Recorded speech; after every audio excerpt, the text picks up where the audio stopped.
Okay, my one ear is plugged. It's extremely unpleasant, but we're reading pages 9 and 10. Between Nineveh and Calah, which is the great city, Egypt was the father of the Ludites, Anamites, Lahabites, Nephtuhites, Pathrusites, Kazlahites, from whom the Philistines came, and Caphtorites.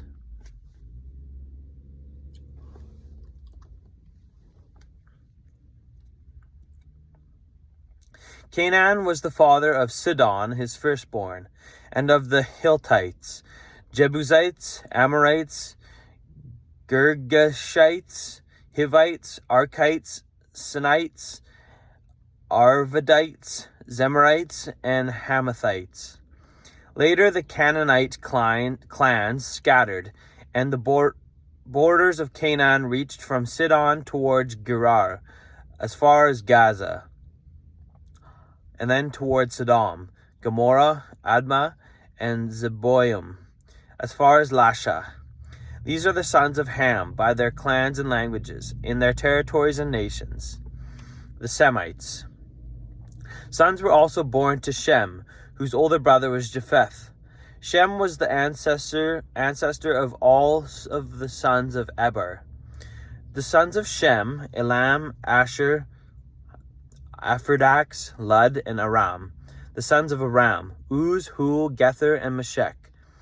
Arphaxad was the father of Shelah, and Shelah the father of Eber. 2 sons were born to Eber, one named Peleg, because in his time the earth was divided. His brother's name was Joktan. Joktan was the father of Almodad, Sheleph, Hazaramapheth, Jerah, Hadoram, Azul, Dikla, Obal, Abimel, Sheba, Ophir, Havilah, and Jobab. All these were sons of Joktan. The region where they lived stretched from Mesha towards Sephir, in the eastern hill country. These are the sons of Shem by their clans and languages, in their territories and nations. These are the clans of Noah's sons, according to their lines of descent, within their nations. From these the nations spread out over the earth after the flood. The Tower of Babel. Now the whole world had one language and a common speech. As people moved eastward, they found a plain in Shinar and settled there. They said to each other, "Come, let us make bricks and bake them thoroughly." They used brick instead of stone, and tar for mortar. Then they said, "Come, let us build ourselves a city, with a tower that reaches to the heavens, so that we may make a name for ourselves and not be scattered over the face of the whole earth." But the Lord came down to see the city and the tower that they were building. The Lord said, "If as one people speaking the same language they have begun to do this, then nothing they plan to do will be impossible for them." Yay, my ear got unplugged. "Come, let us go down and confuse their language so they will not understand each other." So the Lord scattered them from there over all the earth, and they stopped building the city. That is why it is called Babel, because there the Lord confused the language of the whole world. From there the Lord scattered them over the face of the whole earth. From Shem to Abram. This is the account of Shem's family line. 2 years after the flood, when Shem was 100 years old, he became the father of Arphaxad. And after he became the father of Arphaxad, Shem lived 500 years and had other sons and daughters. When Arphaxad had lived 35 years, he became the father of Shelah. And after he became the father of Shelah, Arphaxad lived 403 years and had other sons and daughters. When Shelah had lived 30 years, he became the father of Eber. And after he became the father of Eber, Shelah lived 403 years and had other sons and daughters. When Eber had lived 34 years, he became the father of Peleg. And after he became the father of Peleg, Eber lived 430 years and had other sons and daughters. When Peleg had lived 30 years, he became the father of Reu. And after he became the father of Reu, Peleg lived 209 years and had other sons and daughters. When Reu had lived 32 years, he became the father of Serug.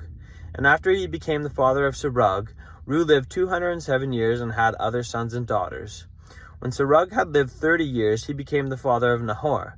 And after he became the father of Nahor, Serug lived 200 years and had other sons and daughters. When Nahor had lived 29 years, he became the father of Terah. And after he became the father of Terah, Nahor lived 119 years and had other sons and daughters. After Terah had lived 70 years, he became the father of Abram, Nahor, and Haran. Abram's family. This is the account of Terah's family line. Terah became the father of Abram, Nahor, and Haran the father of Lot. While his father Terah was still alive, Haran died in Ur of the Chaldeans. In the land of his birth, Abram and Nahor both married. The name of Abram's wife was Sarai, and the name of Nahor's wife was Milcah. She was the daughter of Haran, the father of both. Milcah and Iscah. Now Sarai was childless because she was not able to conceive. Sarai took his son Abram, his grandson Lot of Haran, and his daughter-in-law Sarai, the wife of his son Abram, and together they set out from Ur to the Chaldeans to go to Canaan. But when they came to Haran, they settled there. Terah lived 205 years, and he died in Haran. The call of Abram. The Lord said to Abram, "Go from your country, your people, and your father's household to the land I will show you. I will make you into a great nation, and I will bless you. I will make your name great, and you will be a blessing. I will bless those who bless you, and whoever curses you I will curse, and all peoples on earth will be blessed through you." So Abram, as the Lord had told him, and Lot went. So Abram went as the Lord told him, and Lot went with him. Abram was 75 years old when he set out from Haran. He took his wife Sarai, his nephew Lot, all the possessions they had accumulated, and the people they had acquired in Haran, and they set out for the land of Canaan, and they arrived there. Abram traveled through the land as far as the site of the great tree of Moreh, and Shechem. At that time the Canaanites were in the land. The Lord appeared to Abram and said, "To your offspring I will give this land."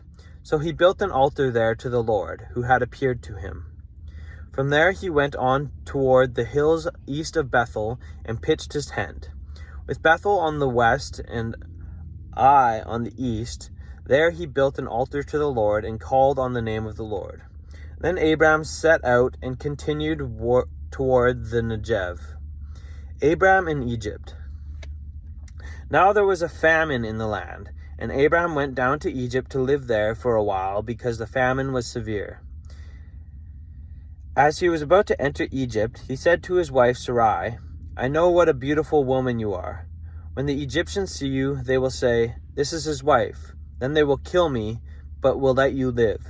Say you are my sister, so that I will be treated well for your sake, and my life will be spared because of you." When Abram came to Egypt, the Egyptians saw that Sarai was a very beautiful woman.